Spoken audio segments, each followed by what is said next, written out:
Mais maintenant, messieurs, dames, s'il vous plaît, accueillez-les comme il se doit. On m'avait donné une liste à les faire passer dans un ordre précis. Pour être totalement honnête avec vous, j'ai complètement oublié cette liste. Donc je vais les citer parce que je les connais. Et ils vont pouvoir monter sur scène. Donc s'il vous plaît, accueillez-les comme il se doit sous un tonnerre d'applaudissements. Attention, 1, 2, 3, let's go. C'est nul. Non, non. Stop, arrêtez les jingles. C'est nul. Vous pouvez faire beaucoup mieux. Attention, on va envoyer le jingle. Et là, vous allez déchaîner les enfers. Ok? On est dans Gladiator 3. Let's go. Attention, s'il vous plaît, applaudissements déjà pour DB Time. Wouh! Ils sont suivis de près par B-Bryce. Wouh! Installez-vous, messieurs, dames. B-Bryce est avec nous. Wouh! Comment il va, mon B-Bryce? Installe-toi. Il est suivi de très près, je le vois, il arrive de Jero Japan. Et attention, il est là, regardez-moi l'homme qui n'aime pas le dématérialisé, mais qui préfère les vrais jeux, Conquerax. C'est pas mal, belle entrée, merci beaucoup. Et attention, la streameuse de l'angoisse des films d'horreur et de l'horreur tout court, Vénus is naïve.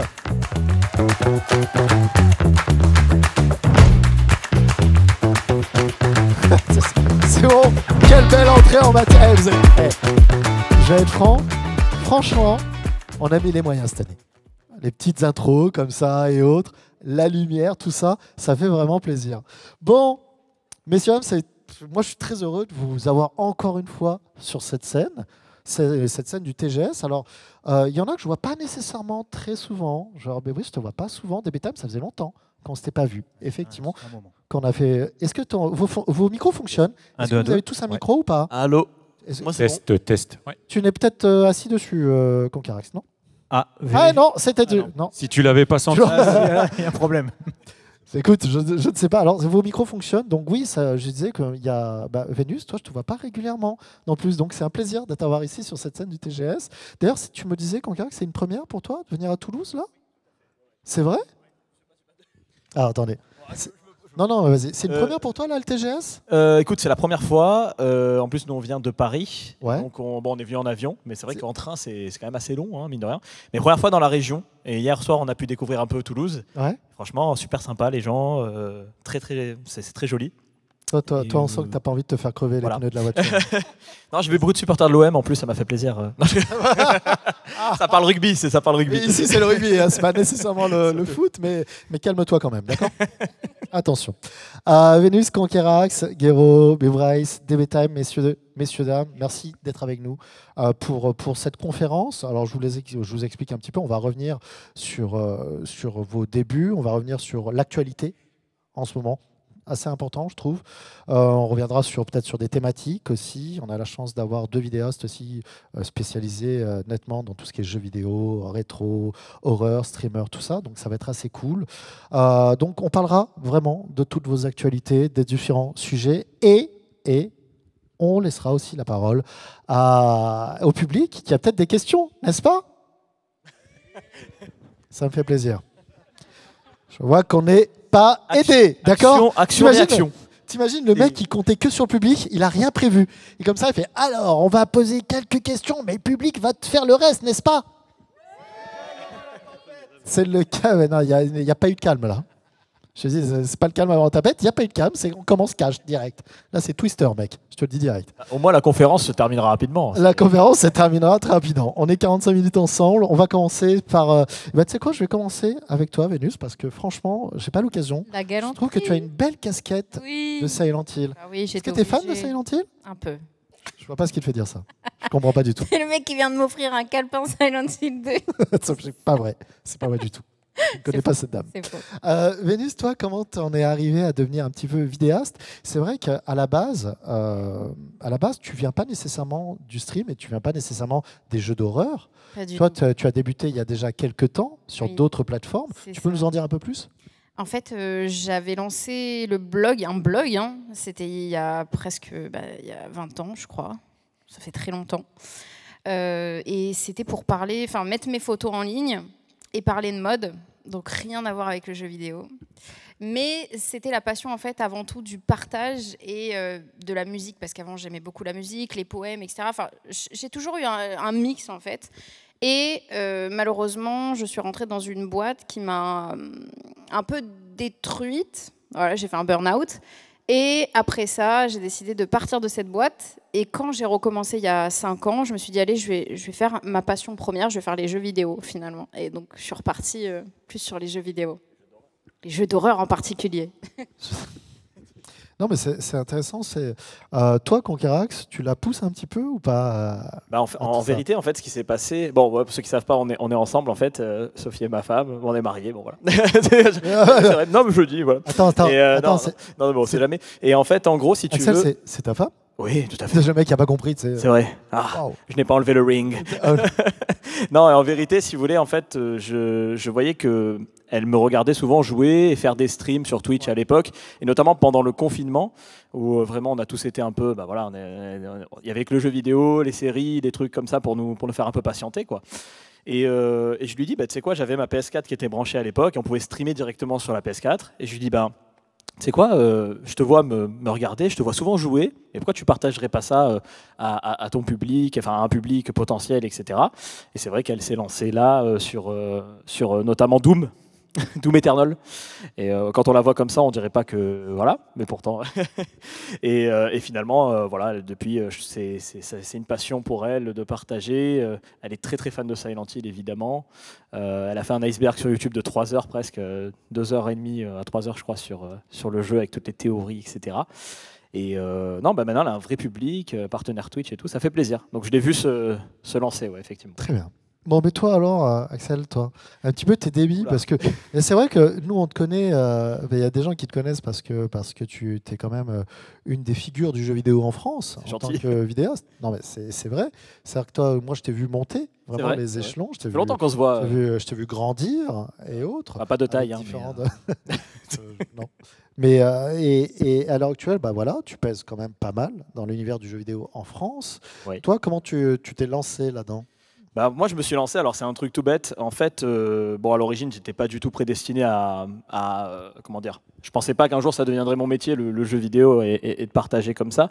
En gros, j'étais pendant mes études de comptabilité, je m'embêtais un petit peu parce que je pensais, j'étais en candidat libre et je pensais que j'avais du temps, chose qui n'est pas vraie. Hein, si vous êtes en candidat libre ou quoi, travaillez. Et du coup, je me suis dit, je recommence une petite collection de jeux GameCube notamment et pas mal d'autres consoles qui me tiennent à cœur. Et je voyais quelques vidéastes à l'époque qui partageaient vraiment leurs achats, leurs retours en brocante, leur cash, etc., retour en cash. Je me suis dit, tu sais quoi, je vais faire un petit peu la même. Je vais partager les bonnes affaires que je trouve dans les magasins, puisque je rachète des jeux. Et ça a commencé comme ça, il y a maintenant presque 11 ans. Donc en mars, ça fera 11 ans, ça date. Et puis finalement, je me suis orienté, après les brocantes, j'ai voulu... Parce que c'est bien beau de montrer des achats, mais au bout d'un moment, ça fait un peu acheteur compulsif. Et j'ai voulu... plutôt parler de l'histoire et des petits secrets qui entourent les jeux vidéo, toutes les petites anecdotes, etc. Et c'est vrai qu'après ça, je me suis un peu plus lancé de ce côté-là. Et aujourd'hui, j'avoue, il y a beaucoup de documentaires sur la chaîne. J'ai un gros volet aussi où je défends beaucoup le jeu vidéo en physique maintenant. C'est devenu Ça se voit pas. C'est devenu mon combat. Ça se voit pas du tout. Le choix pour le joueur, en tout cas, qu'on se fasse pas avoir par les éditeurs notamment. Et puis ça continue depuis 11 ans, quoi. Donc voilà, et merci au public de suivre déjà, la chaîne. t'imagines? Ouais, je commence à me faire vieux là. Des papis du YouTube Game là, 11 ans, c'est pas mal les petits quand poils même. blancs là sur la barbe, c'est pas bon. Ça ne se voit pas. C'est gentil. Guéraud, toi alors? Moi écoute, c'est vrai, j'ai commencé 2017, donc c'est vrai que j'ai fait des vidéos, à l'époque c'était sur Dailymotion, on était une bande de potes, on faisait des parodies de publicité, des choses comme ça. Tu sais que c'est marrant parce que quand tu dis maintenant, c'était sur Dailymotion, on a l'impression d'être des vieux cons en fait. Quoi. Mais c'est ça. Genre, c'est Dailymotion, mais c'est genre waouh. Mais c'est le même titre que le Club Dorothée, c'est partie d'une génération. C'est presque ça quoi. C'est ça, et c'est français. Ouais. Et donc c'est vrai que après changement de vie, chacun a pris un peu une carrière un peu différente. Chacun est parti aux quatre coins de la France. Moi après, je suis devenu chef d'entreprise dans la restauration. J'ai eu un restaurant pendant de 2011 à 2017. 2017, gros pétage de câble. J'ai tout plaqué, tout vendu. Et mon meilleur pote avec qui je faisais vidéo à l'époque, il m'a dit vas-y, reprends soin de toi, refais des choses qui te passionnent, la vidéo, la musique, tout ça. Et je me suis relancé dans les vidéos, mais je lui dis faire des vidéos tout seul, c'est pas évident. Et donc c'est vrai que j'avais quand même ce côté passion pour le Japon, pour les jeux vidéo. Et du coup, j'ai commencé à m'intéresser au Japon. Je connaissais que dalle au Japon, hein, vraiment. Et c'est vrai qu'en fin 2017, j'ai eu une occasion qui s'est présentée, en fait, enfin une occasion, un événement qui a fait que j'ai pris cette décision, c'est-à-dire que j'ai plaqué mon boulot. En fait, je suis allé voir un spécialiste parce que j'avais des problèmes de santé. Le spécialiste m'a dit arrêtez tout de suite votre travail parce que ça va dégénérer. Donc finalement, bon, je me suis rendu compte que j'avais une maladie, j'avais des tumeurs cancéreuses, donc voilà, sans rentrer trop dans les détails. Et c'est vrai qu'en apprenant ça, on se dit que la vie peut changer du jour au lendemain. Et en fait, je me suis focus à fond sur ce qui me passionne, c'est-à-dire le Japon, les jeux vidéo. Et du coup, je suis parti au Japon, j'ai plaqué mon boulot. 10 jours après, j'étais au Japon et j'ai commencé à faire des vlogs là-bas, sans rien connaître. Et voilà, ça a été. Combien de temps au Japon là? Je suis resté un mois. Un mois? Parti en solo comme ça, un mois. Tu y retournes régulièrement? Alors, j'y suis retourné, en tout, j'y suis allé 4 fois. Ouais. J'ai fait aussi la Corée du Sud, hein, qu'on peut retrouver bien entendu en vidéo sur la chaîne Japon, sur Gero Japan. Mais c'est vrai que alors je ne suis pas retourné. J'aurais dû y être, j'aurais dû rentrer il y a quelques jours. Okay. Sauf que bon, il y a des événements, j'en reparlerai juste après tout à l'heure, qui ont fait que du coup on a décalé encore à l'année prochaine. Okay. Mais voilà. Et donc voilà, je me suis vraiment accroché là-dessus parce que j'avais que ça à l'époque pour me maintenir en fait, pour garder de la motivation et un peu d'espoir. Je me suis focus vraiment sur ma passion, la culture japonaise, tout ce qui touchait au Japon. Donc j'aborde vraiment tout type de vidéos. Et de plus en plus là maintenant le gaming, le stream, où voilà, j'aime beaucoup le rétro gaming, beaucoup les licences Nintendo, les jeux d'horreur aussi un petit peu, bon, plus Resident Evil. Mais voilà. Et c'est vrai que je kiffe ce que je fais et pour rien au monde je changerai mes choix quoi. Très bien. Bébrice, toi alors? Et oui. Tes débuts. Alors moi. Pourquoi? Mais où est donc Ornicar? Mais il est là dans le public. Il est en haut là. Hey, ça va? Ça va super. Merci beaucoup d'être là, mon bro. Non, moi de base, je devais même pas être youtubeur. D'accord. Moi vraiment, je voulais juste m'amuser à faire des vidéos, à faire comme les gens que je regardais à l'époque. Donc moi aujourd'hui j'ai 23 ans. J'ai commencé il y a plus de 10 ans quand j'étais au collège, même un peu avant, je dirais. Tu nous as fait une Michou, quoi, en fait. Ouais, en fait, c'est un peu ça. Ouais, c'est un peu ça, en fait. C'est vrai. C'est un peu ça. Et en fait, de base, moi, je faisais ça juste pour m'amuser. J'enregistrais mes parties avec mes amis. J'essayais de faire un montage. C'était un peu bancal, mais on apprend avec le temps. Et du coup, non, j'ai sorti plein de vidéos. Je prenais pas du tout ça au sérieux. Je faisais ça pour m'amuser. Et au fur et à mesure du temps, ça a pris petit à petit. J'ai fait des rencontres qui m'ont permis de m'améliorer, de connaître un petit peu de monde. Et pendant le confinement, du coup, en 2020, c'est là que ça a vraiment pris, puisque tout le monde était chez eux. Et j'ai décidé de sortir une vidéo par jour, de me mettre à fond. Et je pense que pour beaucoup de gens, ça a été comme ça aussi. Et c'est là que ça a vraiment pris énormément. Et depuis, c'est mon métier et j'adore ça. C'est un peu une passion qui est devenue un métier, quoi, comme beaucoup de gens qui partagent ce métier-là. Et on a de la chance, je trouve. C'est vraiment cool. Tu sais, alors, avant de venir à DB Time, j'ai vraiment une question qui est assez intéressante. C'est pas du tout péjoratif, mais quand on commence très jeune, et qu'on est très jeune, comme tu l'es, tu as 23 ans, et que tu vis essentiellement de ces vidéos, comment on imagine l'avenir si un jour tout devait s'arrêter, sans une expérience professionnelle à côté, sans... attention, c'est pas du tout péjoratif. Hein, non, du tout, mais je me dis, imaginons, et je croise les doigts pour que ça dure ad vitam aeternam, mais imaginons à 40 ans, tout s'arrête. Tu es obligé de trouver un travail. Comment est-ce qu'on arrive à penser à tout ça? J'y ai déjà pensé forcément. Ouais, bien sûr. J'y ai déjà pensé forcément. C'est un truc qui a déjà trotté dans ma tête parce que c'est vrai qu'on ne sait pas quand est-ce que ça va s'arrêter. Oui, bien sûr. Ça se trouve c'est dans 1 an, dans 10 ans, dans 20 ans, je ne sais pas. On ne sait pas. Maintenant, si jamais ça doit s'arrêter, forcément, pour ma part, je pense quand même continuer à essayer de faire des choses sur Internet. Je sais pas quoi, je sais pas si ça va être du divertissement comme ce que je fais là.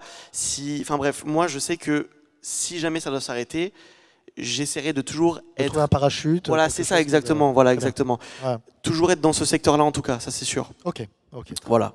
Très bien. Merci Fabrice. Pas de problème. Les amis de DB Time, alors, Oui. comment on commence à parler de Dragon Ball? Tôt, à la récréation, tôt. je pense. Ouais. Ouais. Nous, c'est vrai qu'on a plusieurs chaînes, mais la première, historiquement, tu fais bien de le rappeler, c'est DB Times.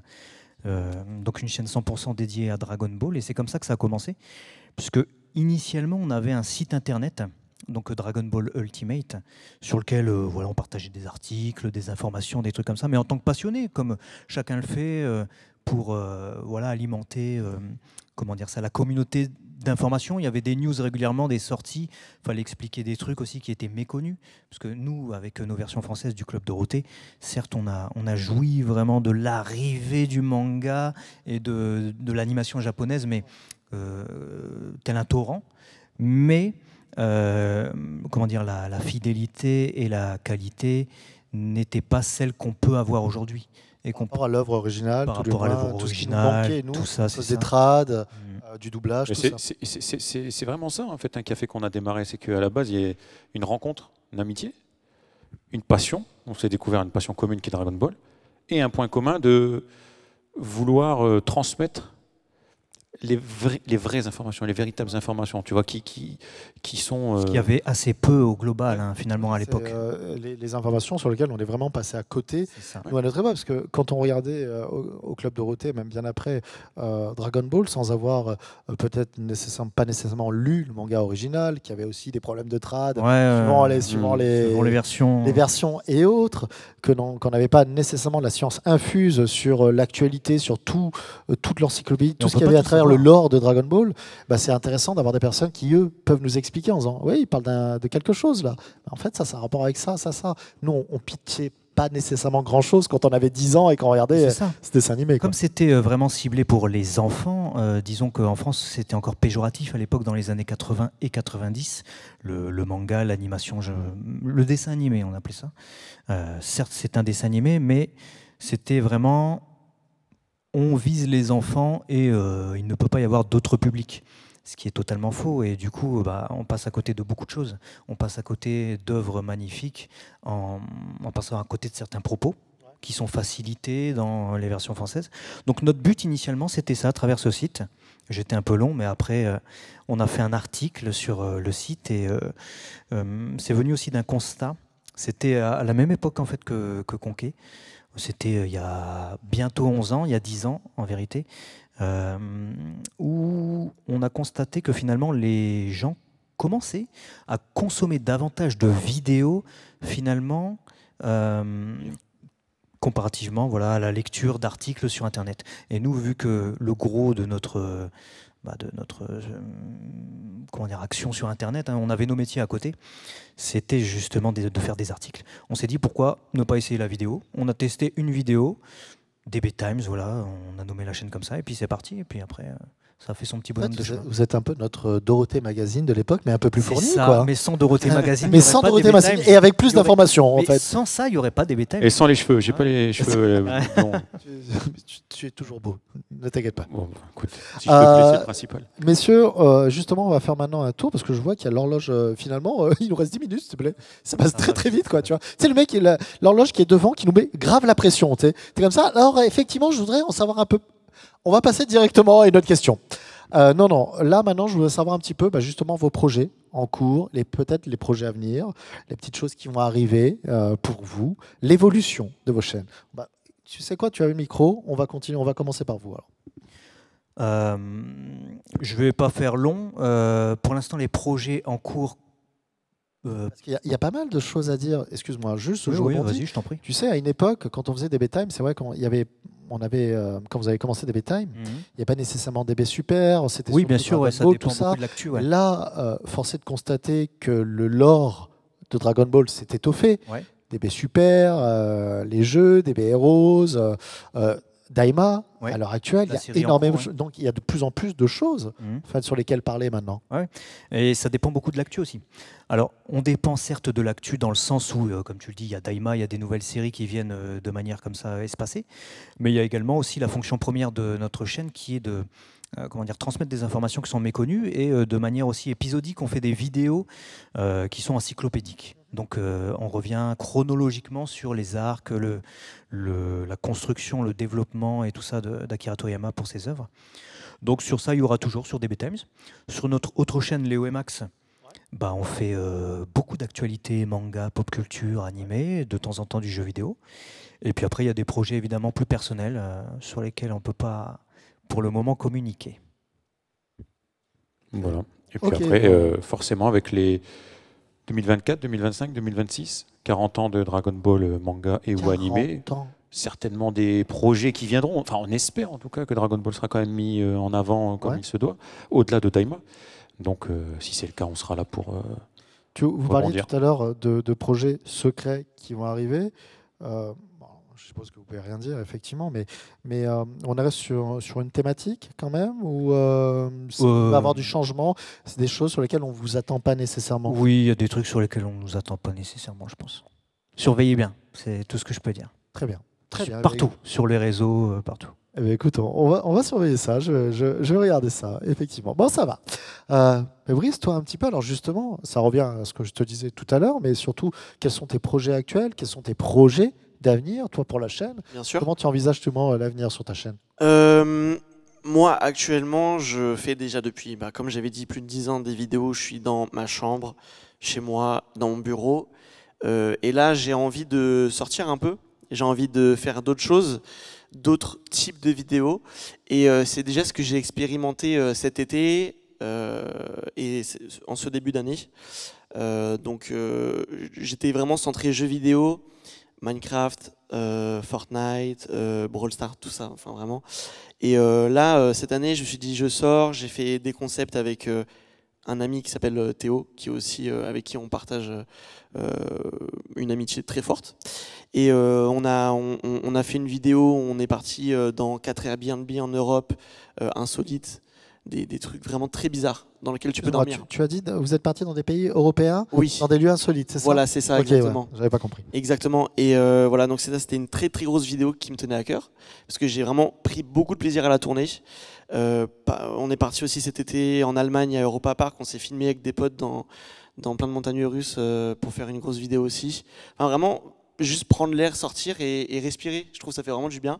Et du coup là, je pense que je vais partir sur ça l'année prochaine et en cette fin d'année, tout en continuant ce que je faisais de base sur la chaîne. Et ça me fait du bien, ça fait du bien aux gens et c'est génial. Voilà. Et puis surtout, pour rebondir sur ce que tu dis, c'est que ça peut aussi ouvrir les portes à d'autres communautés de personnes qui ne connaissent pas nécessairement. Exactement, parce que... Et qui vont découvrir peut-être un contenu qui leur plaise peut-être mieux que du jeu vidéo. Donc fatalement, tu vas toucher un plus large public alors. Exactement, c'est ça. C'est un peu l'idée aussi d'essayer de ramener des gens dans la communauté. Tout en plaisant encore aux gens qui me suivent de base. Ne pas trop s'écarter non plus. Est-ce que c'est pas difficile quand c'est pas péjoratif de le dire, mais quand on est catalogué sur une thématique, de vouloir en sortir en se demandant, est-ce que moi, ma commu actuelle va me suivre? Est-ce qu'ils vont aimer ce que je vais leur proposer? Parce que c'est quand même un pari, c'est de se dire, parce que moi je pars du principe que quand on commence à avoir une expérience en tant que vidéaste, qu'on fait des vidéos qui sont chiadées, qu'on a fait ce qu'on voulait, qu'on a fait le tour, et puis d'un coup on se dit, comme là toi tu viens de dire, moi j'ai envie de me faire plaisir maintenant, je pars dans des lieux inconnus, je fais essayer d'un nouveau concept et tout ça, c'est bien, mais est-ce que ça touche justement, tu as des retours un petit peu par rapport à ça? Alors, pour répondre à ta première question, oui ça fait peur. Ouais. Parce qu'on a peur forcément que les gens ne suivent pas, que ça ne leur plaise pas, alors que moi, ça me fait plaisir. Oui, forcément, au début, ça a marché un petit peu moins que ce que je proposais de base, c'est normal. Mais j'ai eu des retours, j'ai eu beaucoup de retours et ça a plu énormément aux gens. Donc je pars du principe que si je continue comme ça, les gens suivront et ça fonctionnera. Et ça me fera plaisir autant aux gens qu'à moi. Donc non, là, je commence à avoir de bons retours et j'espère que voilà, les gens suivront et que ça leur fera autant plaisir que moi. Écoute, je l'espère aussi, je croise les doigts pour toi, en tout cas pour tes projets. Merci beaucoup. Guéraud, toi alors, actuellement là, qu'est-ce qui va arriver? Beaucoup de choses. Wow. Alors c'est vrai que Il nous reste 4 minutes, hein, il y a Ouais, encore Kongarax. on va faire très vite. Non, c'est vrai que là, cette année a été assez calme en fait, où il y avait beaucoup de préparatifs en amont. Là, pour le gros projet, c'était le lancement de ma marque de vêtements que j'ai sur moi, que j'en ai. Cool ça. J'en ai plein pour ceux qui veulent aller en voir ou même en acheter. Il y a des t-shirts. Donc la marque Momiji, inspirée de l'automne au Japon, des érables.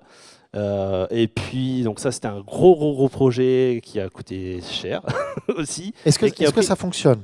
Alors là, je peux pas trop dire. C'est ça? Ça fait 2 jours, donc. Ah oui, non, ouais, effectivement. J'ai reçu les produits hier quand même. Est-ce que ça marche? Je l'ai lancé il y a 10 minutes. Je ne sais pas. On va voir. Je ne sais pas, effectivement. Voilà, non, en vrai, j'ai eu de très bons retours parce qu'on avait fait des prototypes qu'on avait un peu portés là depuis l'été dernier sur les conventions. Donc les gens. J'ai pas reçu mon prototype, moi. Hein? Bravo, Guéraud. J'ai pas reçu mon t-shirt, moi. Ouais. Ça va, c'est bon. Continue, vas-y. Et non, et en fait, ça beaucoup plu, justement, les modèles ont plu, tout ça, donc on les a améliorés, peaufinés, tout ça. Et du coup, non, voilà, maintenant on croise les doigts, quoi. Alors là, tu t'es lancé dans le marché, justement, dans le merch, avec des t-shirts, des produits dérivés. C'est ça. Après, côté chaîne, bah forcément, bon, là, du coup, ça a mis un peu en stand-by le tournage, parce qu'on devait partir 1 mois au Japon, fin octobre, novembre, pour tourner la 4e saison. Du coup, on a décalé l'année prochaine. Là, je suis beaucoup à travailler aussi sur ma chaîne secondaire, ma chaîne gaming, Gérostyle, où là, le but, c'est en fait, c'est de faire vraiment du contenu de tout et varié, c'est-à-dire beaucoup de gaming, beaucoup de let's play, beaucoup de rétro gaming, et de plus en plus de vidéos IRL, c'est-à-dire ça peut être de l'urbex, là comme on a fait, ça peut être des vidéos découvertes, où j'avais pu faire une vidéo d'ailleurs avec Patch, où je découvrais un peu le métier de comédien de doublage, c'était très sympa. Et puis voilà, tout un tas de vidéos en extérieur aussi, comme ça, parce que voilà, comme tu disais, c'est vrai que c'est pareil, c'est bien de faire des choses à l'extérieur, c'est beaucoup plus sympa et ça permet de toucher un public beaucoup plus large aussi. Voilà, en gros. T'attends là-dedans aussi, effectivement. Ouais. Voilà, et je kiffe en fait, je kiffe vraiment beaucoup de choses, donc je touche un petit peu à tout et je m'éclate là-dedans, quoi, tout simplement. Très bien. Eh bien, Kongarax et Vénus, alors, parce qu'on va faire une petite réponse tous les deux. En fait, non, moi, de mon côté, je vais continuer les vidéos YouTube, toujours proposer des dossiers, des documentaires, je pense, le plus travaillé possible. Voilà, mon objectif, c'est toujours d'essayer d'aller un petit peu plus loin dans tout ça. Donc ça, sur ça, je pense que ça ne changera pas trop. On va essayer. J'ai toujours des nouveaux sujets en stock et moi, je me régale. Donc voilà. Après, j'ai aussi, bon, c'est vrai que je me suis un peu lancé sur TikTok parce que c'est un peu le truc en ce moment où je réagis un peu à l'actualité du moment. Bon, voilà, c'est vrai qu'il y a beaucoup de choses dans le jeu vidéo qui se passent et moi qui m'attriste un peu. Je te cache pas. On a vu, pas besoin d'avoir TikTok. Ouais, non, rien que sur X, c'est bon. Ça change beaucoup. Donc moi, c'est pas ma vision, mais après chacun aura la sienne. Et là, j'ai un gros projet sur lequel je travaille avec une autre personne assez connue. Bon, pour l'instant, je peux pas trop dire, mais on est en train d'essayer de produire une émission. Mais voilà, pour l'instant, voilà, je te dirai après. Peut-être potentiellement autour des magasins de jeux vidéo, parce que notre objectif, c'est que les magasins survivent et que les boutiques indépendantes puissent encore être présentes pour le public, parce qu'elles disparaissent petit à petit. Et c'est triste quand même de ne plus pouvoir aller dans ces magasins, plus pouvoir flâner ou acheter des cadeaux pour ses enfants, je sais pas, ou même discuter avec des passionnés. Donc on essaie de, je vais pas dire sauver ça, parce qu'on ne pourra pas sauver ça, mais de les mettre en avant, d'organiser des choses sympas pour elles. Et puis voilà, hein, Twitch, j'aimerais bien continuer, mais c'est très compliqué avec les documentaires et tout, ça demande beaucoup d'implication. Donc voilà, de mon côté, ça se passe comme ça pour l'instant. Et toi, Vénus, alors? De mon côté, honnêtement, j'ai tellement de travail sur Silent Hill avec tout ce qui... Enfin, c'est le revival, donc... J'ai beaucoup de travail qui m'attend, mais j'ai hâte parce que c'est de la nouveauté, du remake, mais de la nouveauté quand même. Il y a des nouvelles théories, enfin ça s'arrête jamais, quoi. Mon cerveau est en ébullition. Focus vraiment sur Silent Hill? Pas que Silent Hill, aussi Resident Evil, enfin tout ce qui est survival horror qui reviennent en force, Clock Tower, Resident Evil, etc. Les remakes, mais les nouveaux Resident Evil. Tout ce qui se passe en fait sur le survival horror, c'est ma passion. Et je sais que j'ai fait un choix de niche, donc ça plaît pas forcément à tout le monde. Mais Carole Quinten le fait déjà, hein, et ça marche très bien. Carole, je suis allée voir ce qu'elle fait parce que c'est plus Resident Evil. C'est pas ça, c'est qu'elle parle vraiment du jeu vidéo global. Elle s'est pas enfermée dans l'horreur. Moi, je vais vraiment tester des jeux d'horreur indés. Elle est fan de Resident Evil, mais elle n'en parle pas nécessairement tous les jours. Elle a une émission Resident Evil qui est géniale d'ailleurs, mais elle a décidé vraiment, et je trouve que c'est très intelligent de sa part, de rester ouverte sur le jeu vidéo global. Moi, je me suis fermée dans une niche où, au-delà de tester que des sorties jeux d'horreur, je vais chercher les vieux jeux d'horreur rétro où j'analyse le lore. En fait, c'est ma spécialité sur Twitch. Je vais prendre le jeu, je vais pas juste faire un gameplay. J'explique les easter eggs, je vais chercher les secrets, etc. C'est vraiment de l'analyse profonde. J'aime bien fouiller. Et j'aime ma niche, en fait. Honnêtement, je me verrais pas faire autre chose. Le jeu d'horreur psychologique, c'est ce qui me passionne. Et voilà. Autant en indé que ce qui sort en AA, AAA. Bah écoute, on a hâte de voir les prochains streams et les prochaines vidéos alors. Merci Fred. Messieurs, dames, s'il vous plaît, applaudissez nos vidéastes. Vénus, Is Naive, Conquerax, Gero Japan, Bryce et les amis de DB Time, Léo et Max aussi. Alors, on n'a pas eu nécessairement un temps foufou pour pouvoir approfondir sur plein de questions. Moi, il y avait peut-être des trucs dont je voulais vous parler, mais je suppose que si vous avez des questions, vous pouvez venir les voir directement en dédicace et leur poser vos propres questions. Il n'y a pas de souci. Ils sont tous très, très, très gentils. Tous. Je sais Ou pas. presque. Trop bavard. Presque. Mais en tout cas, voilà, il se fera un plaisir de vous répondre. Merci en tout cas, vous êtes fantastiques, Publié Toulouse. Je vous fais un énorme bisou et je vous retrouve tout à l'heure pour les conférences avec les Américains, les acteurs, les comédiens américains. Ok, let's go. Il y aura Patrick Duffy, s'il vous plaît, les gars. Est-ce que t'as Ginny Weasley ou pas? Bien sûr. Je peux venir? Bien On peut sûr rester. que non. Est-ce qu'on peut C'est rester sûr. avec toi? Vous pouvez rester avec moi si vous avez des questions, n'hésitez pas. Tu sais quoi, si tu restes dans le public, tu poses une question et tu sais quoi, je viendrai avec toi, je fais, il y a une question, c'est pour toi. Merci Pas de beaucoup souci. en tout cas. Hein. Merci beaucoup à d'avoir vous. été là. Merci.